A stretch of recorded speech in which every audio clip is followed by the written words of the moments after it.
¿Es posible llegar a la unidad de la iglesia primitiva el día de hoy? La respuesta a esta pregunta la exploraremos en la lección para este día. Miércoles 11 de marzo, el carácter de una nueva vida.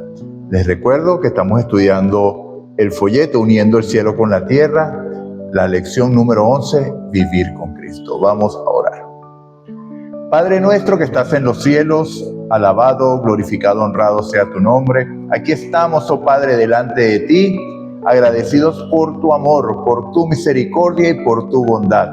Que tu Santo Espíritu nos tome enteramente y que nos perdones de todo pecado y que nos limpies de toda maldad. Es nuestra petición, Señor, y nuestro clamor. Que tu Santo Espíritu tome el control, como ya lo dije, no solamente de mí, sino de cada mente que va a escuchar esta lección para ser instruidos por ti, Señor. Hazlo, Señor, por amor de tu nombre, Señor. Oración que hemos hecho en el poder y en el nombre de Jesús. Amén y amén.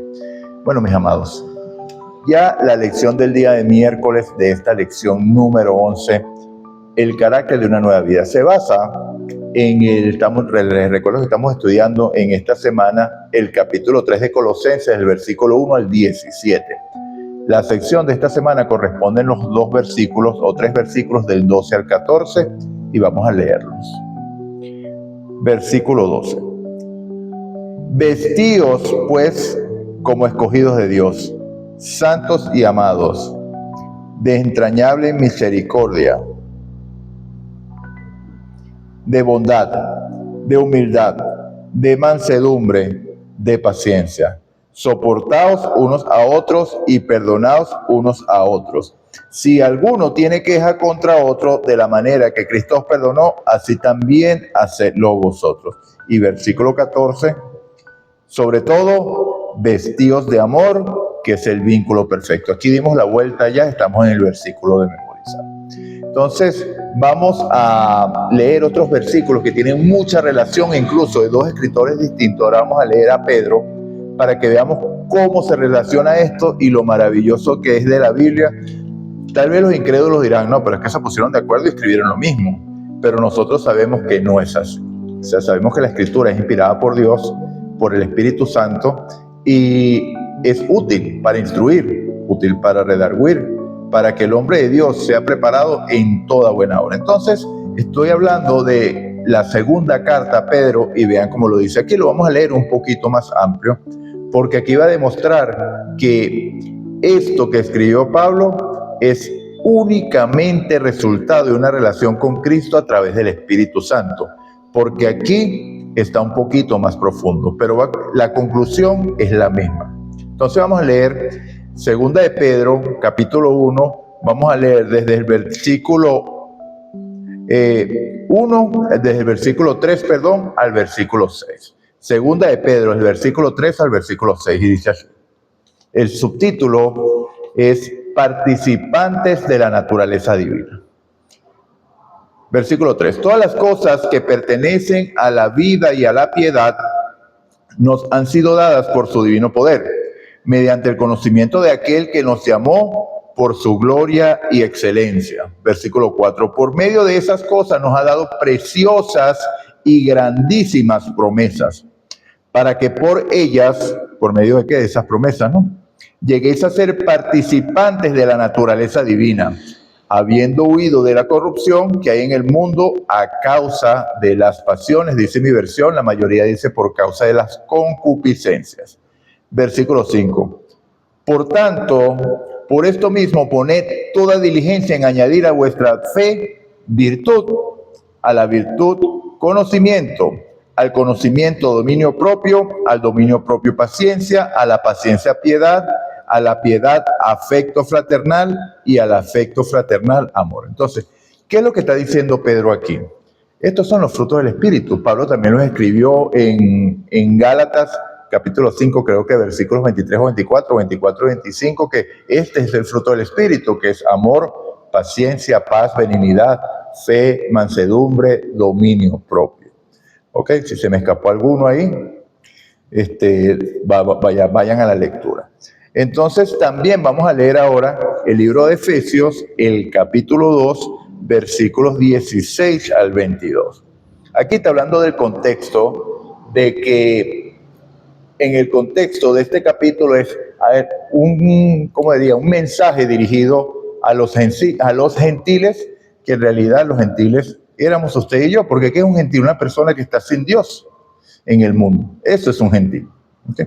Entonces, dice así, versículo dice, y mediante la cruz reconciliar con Dios a ambos en un solo cuerpo, porque estamos hablando en el contexto de que los judíos se creían una cosa y los gentiles otra, y ya leímos anteriormente, ya Pablo escribió anteriormente en los versículos que Cristo había derribado esa pared intermedia que había en el templo, que decía que los gentiles no pueden pasar acá. Entonces ya somos uno solo, un solo cuerpo, ¿ok? Ajá.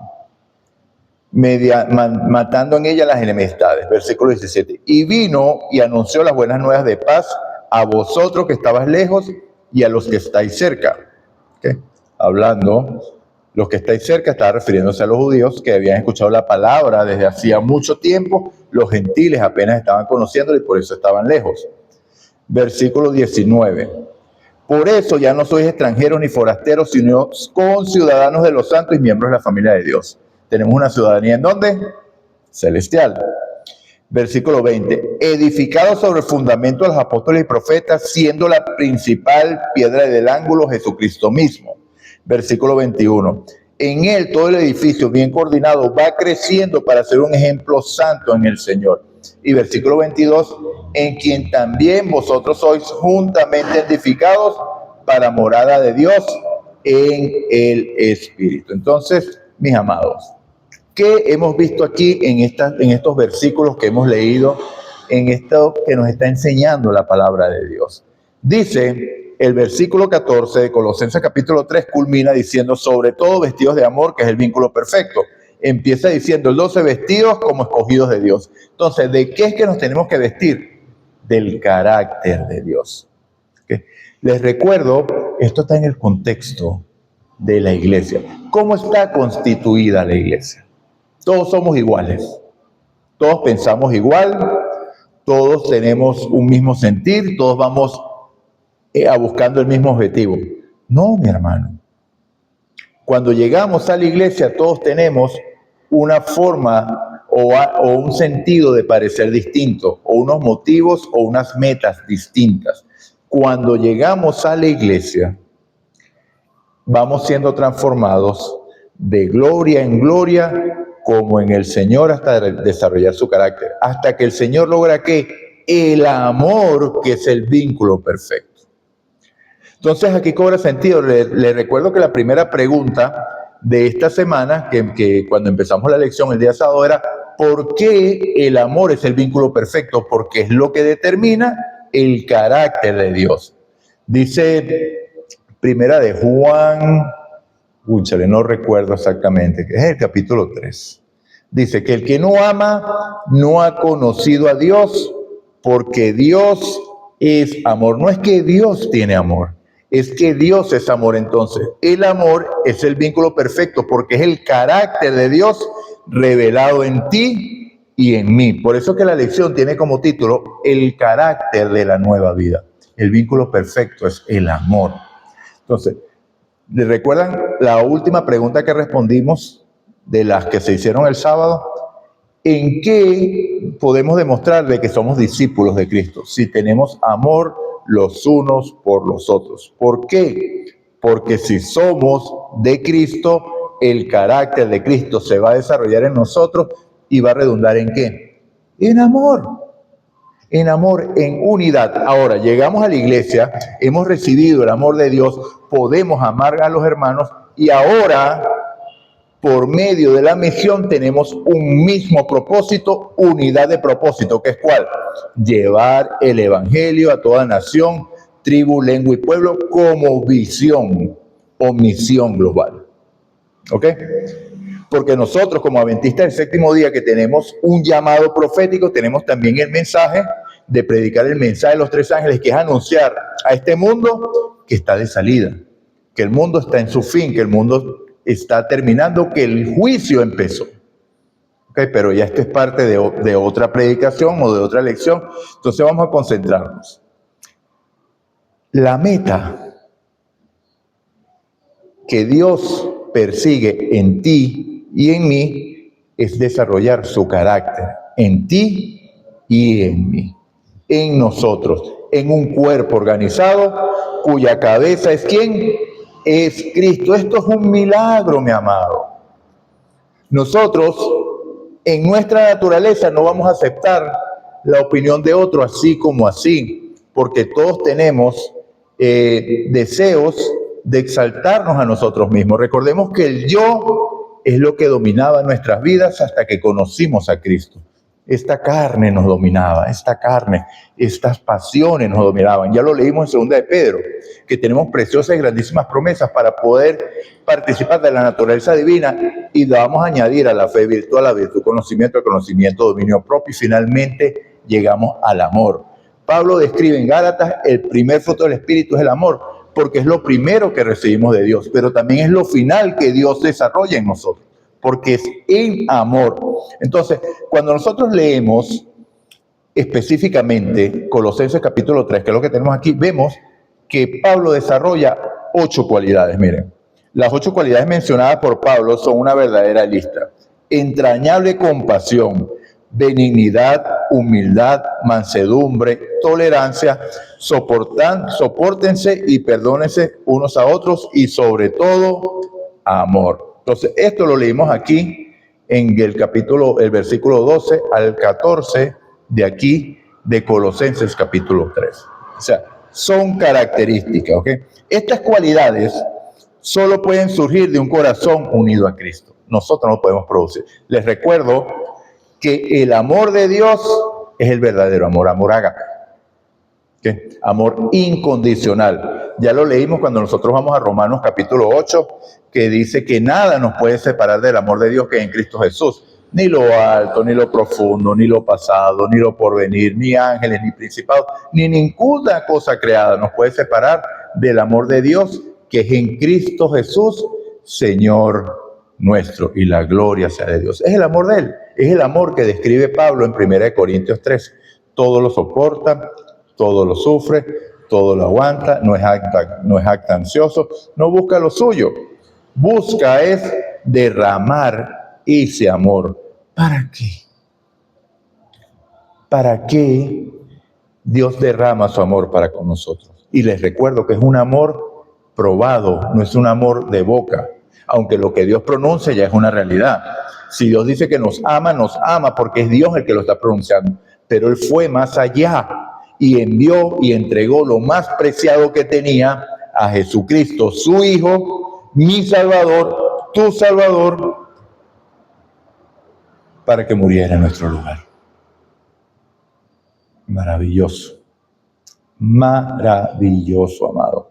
Entonces, ¿para qué derrama su amor? Para despertar ese amor en nosotros y para derramarlo, para que nosotros podamos transmitirlo a los demás. Nuestro amor nunca llega a la escala del amor de Dios, porque nuestro amor es distinto.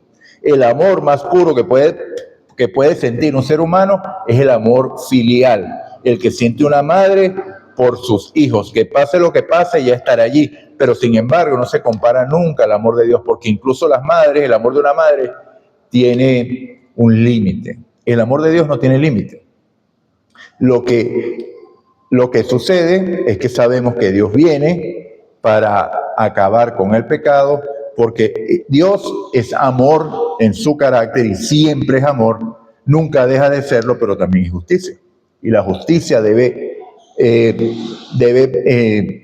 fijarse, debe llegar para que su amor sea manifiesto. ¿Por qué? Porque ya lo hemos explorado en otras oportunidades.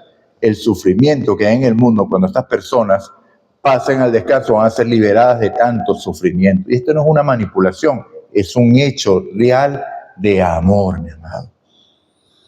¿Okay? Tal vez nosotros no lo entendemos porque tenemos una mente finita, pero Dios ve el fin desde el principio, ve la película completa. Entonces, mi amado, fíjense, vamos a seguir leyendo. Ok. Este amor solo puede surgir de un corazón unido a Cristo, pues describen su carácter y la manera en que nos ha tratado. Debemos perdonar a los demás de la manera en que Cristo nos perdonó. Y te hago una pregunta. ¿Te perdonó Cristo? Y entonces, ¿por qué te cuesta tanto perdonar a aquel que cometió una falta contra ti? ¿Qué le hicimos nosotros a Cristo? Cristo tuvo que dar su vida por ti, por mí, porque mis pecados lo hicieron subir a esa cruz. Tus pecados lo hicieron subir a esa cruz. Por eso es que el Espíritu Santo lo primero que hace es convencernos de pecado, convencernos de nuestra realidad. Y nos presenta a Cristo como ese Salvador, como esa opción, como esa única y verdadera salida. La paga del pecado es muerte. Y el inocente murió por mí, que soy el culpable. Así es la realidad, mi amado. El amor es el vínculo de la perfección, pues el amor por nosotros nos une a Él y nos permite amar verdaderamente a los demás. Vamos ahora a leer Primera de Juan, capítulo 4, los versículos 11 y versículo 12. Primera de Juan, capítulo 4, versículos 11 y 12, y de verdad que son maravillosos. Y dice así. Dice, amados, si Dios así nos ha amado, también debemos amarnos unos a otros. Versículo 12, nadie ha visto jamás a Dios. Si nos amamos unos a otros, Dios permanece en nosotros y su amor se ha perfeccionado en nosotros. Entonces, el amor es la manifestación de Dios en nuestra vida. Es un milagro, mi amado. Recuerden que Cristo nos recordó de que debemos amar aún a nuestros enemigos. Bueno, un cristiano no debería tener enemigos, no por lo menos que sean inspirados por mi corazón, por decir que yo considero a esta persona, Caín Abel, por decir un nombre, creo que no existe nadie con ese nombre, mi enemigo, porque cada vez que lo veo, me hincha la sangre. Un cristiano no debería tener enemigos. Ahora, que Caín Abel me considere su enemigo, ya eso es otra cosa. Y de hecho, los fariseos consideraban a Cristo su enemigo, porque su carácter de pureza, de santidad, era una reprensión delante de ellos. Y no se soporta realmente. Entonces vemos que Cristo dijo que no seamos como los gentiles, porque los gentiles, una vez más, los que no tienen a Dios, tienen en cuenta y aman a los que los aman, que es normal el amor de Dios. Yo te amo mientras tú me ames. Yo te amo mientras tú me sirvas, en el sentido de la palabra que corresponda a ese amor. ¿Ok? No en el sentido de utilizarte. Pero en el día que me falles, ahí ese amor empieza a fracturarse y tal vez finalmente muere. Ya dijimos que el amor de Dios no es así. Pero entonces, ¿qué recomienda Pablo en Romanos capítulo 12? Miren este maravilloso versículo, dice.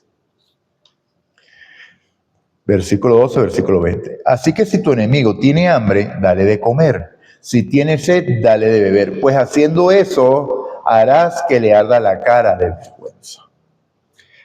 ¿Por qué es esto? Yo te hago una pregunta. O sea, hago una pregunta que es general.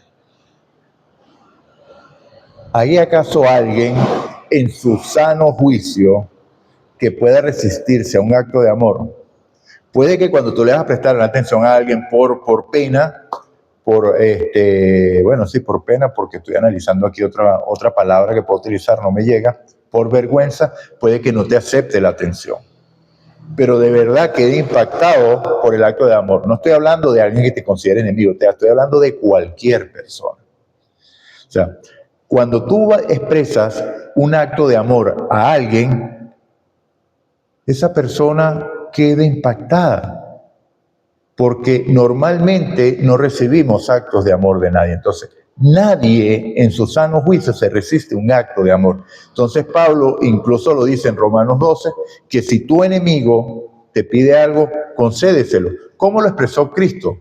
Si te piden andar por ti, si te piden cargar su maleta 1 milla, ve con el 2. Si te pide la túnica, dale también la capa. Entonces, excede las expectativas de la persona, pero no como algo fingido, sino porque el amor de Dios está en ti y tú te vas a comportar como tal. Ejemplo práctico de esto, de lo que dice Pablo. Pablo estaba en la cárcel, lo habían lacerado la espalda, ¿ven? Le habían dado azotes en la espalda. Estoy hablando en la iglesia de Filipos. Estaba preso, y no solamente preso, la última celda, la última mazmorra y en el cepo. Y Pablo estaba cantando, orando. Vino el terremoto, se liberó, y el carcelero, ¿qué iba a hacer? Se iba a matar, porque su vida era por la vida de los presos. Él pensaba que se habían escapado. ¿Qué dijo Pablo? No te hagas nada, todos estamos aquí. ¿Qué demostró Pablo al no escapar? Un acto de amor para con él. ¿Y qué dijo él? Dijo el carcelero, ¿qué tengo que hacer? Quedó impresionado con el acto de amor. Por eso es que el método de Cristo es el único que no falla, mi amado. Porque Cristo vino a hacer el bien. Andaba por las sinagogas de ellos, enseñando, predicando y sanando toda enfermedad y toda dolencia del pueblo. Cristo llegaba a la gente a hacer el bien, se hacía amigo y después ven y sígueme. Entonces las preguntas. Recuerden que la inicial fue que si es fácil lograr la unidad. No es fácil entre nosotros.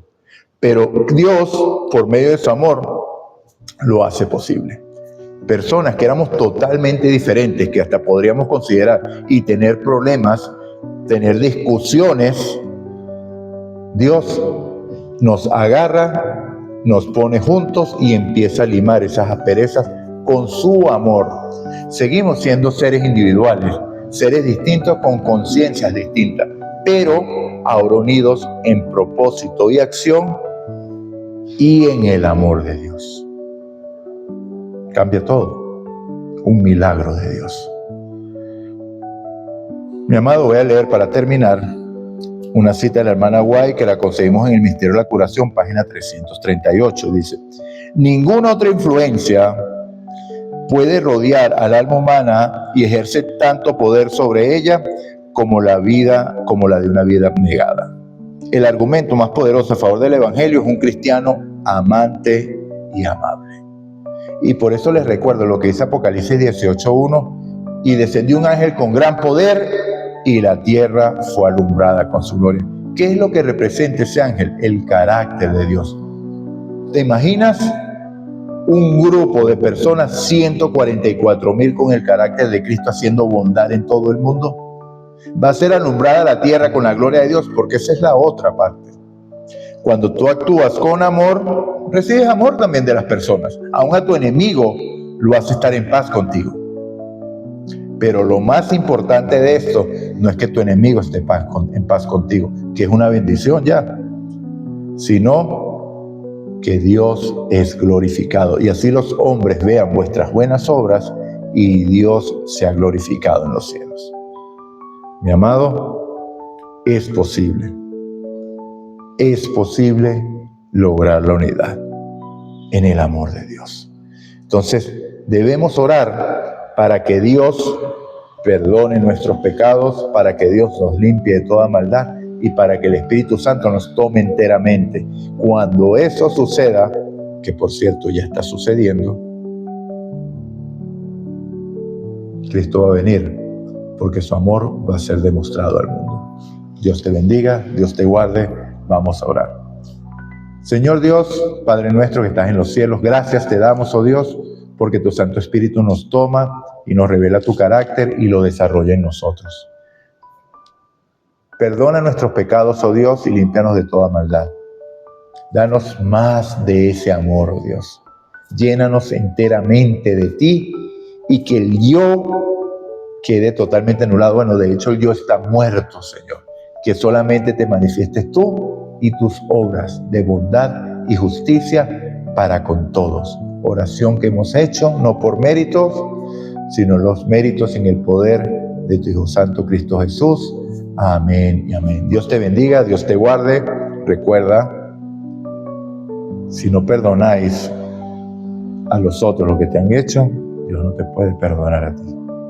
no porque él no quiera, sino porque demostrarías el carácter de ese mayordomo o de ese, bueno, creo que sí, un mayordomo infiel que tenía una deuda tan grande con su señor, y esa deuda le fue perdonada, pero había otro que le debía a él y lo echó en la cárcel por causa de esa deuda, por lo cual la sentencia de perdón le quedó revocada por haber demostrado un carácter falto de misericordia y lleno de maldad. Dios te bendiga, Dios te guarde. No endurezcas tu corazón como en la provocación. Cristo viene muy pronto.